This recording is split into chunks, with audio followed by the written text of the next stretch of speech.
Hey, Mike. Cabby has been very steady. He's been a very steady option for you guys pretty much all season. How alarming was it for him to come out and for you to see what we all saw? Yeah, I mean, clearly, if we thought there was any possibility of that being in play, we would, you know, A, wouldn't be here, and B, we wouldn't pitch him. But to your initial point, and rightfully so, this guy's pitched very well for us this year. Um, he's got 4 walks in like 12 innings, and um, he's thrown the ball very well. He's been able. He really, and still is the case. You have moments. They're human beings out there. They're competing. Um, Obviously, wasn't intentional, but this guy's actually transformed himself from a thrower that we saw a couple years ago into more of a pitcher that we saw towards the end of last year, and picking up big innings for us and pitching in the playoffs, and a guy that we have gone to the last couple of years in bigger spots, and trust, rightfully so, and will continue to trust.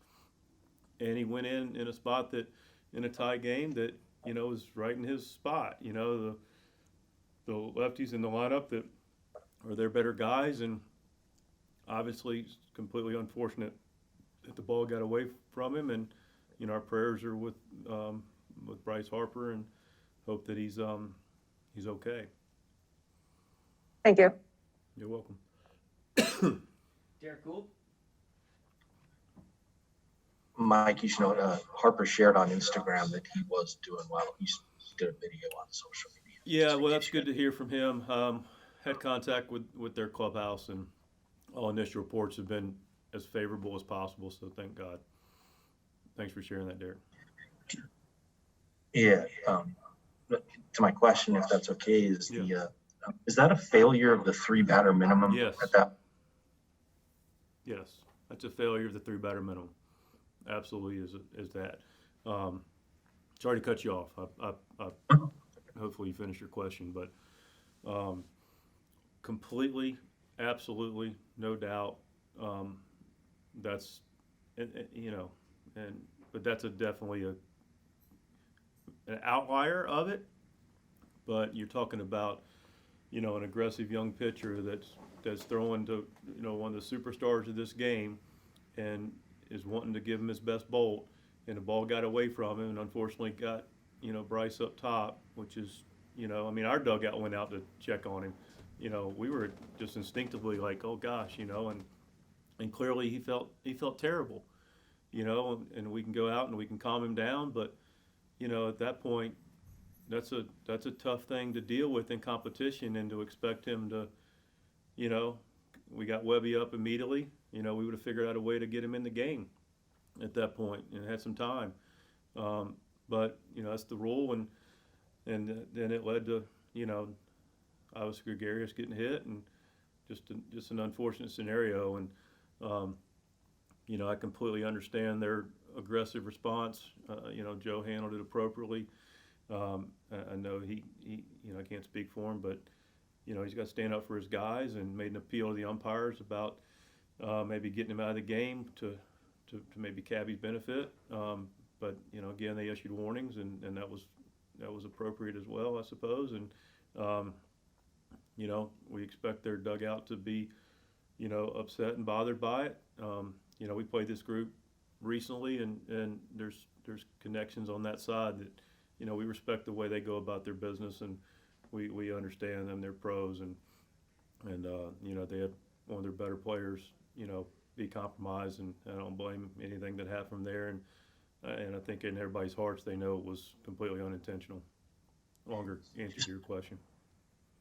No, that was an appreciated answer. I think you understood what I was asking and beat me to the conclusion. But we've seen this game a lot of times. I just want to be clear.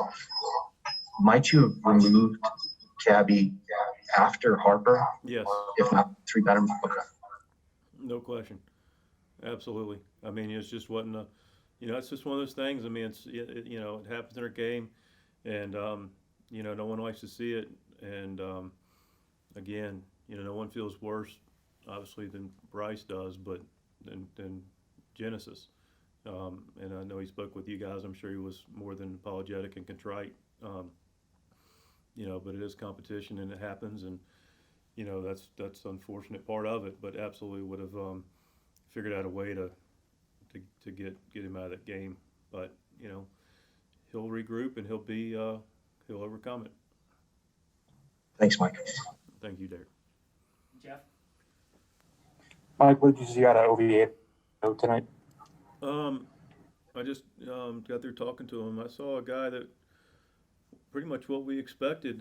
Pitched well, you know, a few 3-ball counts. You know, got some 0-2s to 3-2s, some head and counts. But look, he got a head and counts, you know, and he was able to make a lot of good pitches, and his stuff was really good. This guy's gonna be a real beast in this league.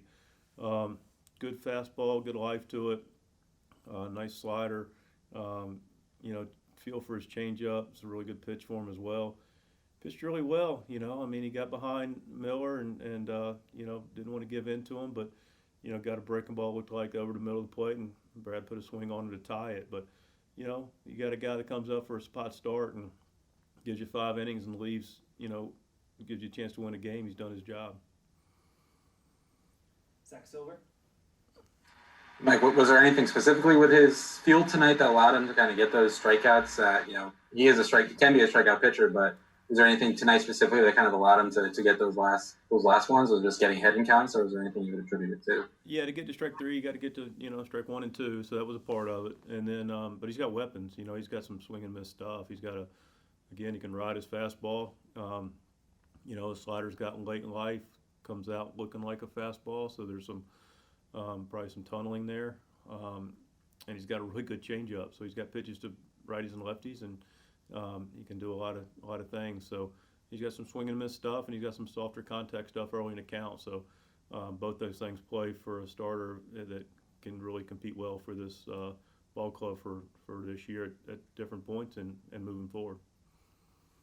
Small sample size alert here, and Paul's obviously a guy, Goldie, who doesn't really he knows what he does and does it well. Is there anything you're seeing him, I guess, getting back to form or steadying over these past 2 games, or is that just kind of a natural bad luck and he's kind of getting back to where he usually is? I think you're seeing the last 2 nights him being good, using the whole field. You know, he drove the ball to the very top of the wall yesterday for, you know, 2-run insurance double, and, you know, put a great swing on a ball that gets out of the ballpark basically to little left to center field. So you're seeing a guy that, you know, a good hitter, knows what he's doing, and you're just seeing a talented guy getting some pitches and putting the swings on him.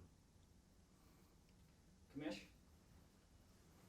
Surely was Miller's outing impressive enough where he might be able to get back into more of a late inning mix than he has been lately? Yeah, it was. I mean, he was quick and efficient. You know, talked about this. We've had such length out of our starters, and you know, games where, you know, just wasn't his spot necessarily. Faced the clubs with, you know, a lot more righties, and you know, so he hadn't pitched in a while. Was super sharp today, and, you know, he's always a guy that's a candidate to pitch about any time in the game. Mike Reeves? Would there be any concern whatsoever with Hennessy's maybe moving forward, the emotional part of something like that? He was upset, and for good reason. Is that something that you guys will have to talk about, deal with? I'm just kind of curious. We've already talked to him right after it happened. You know, talked to him on the mound.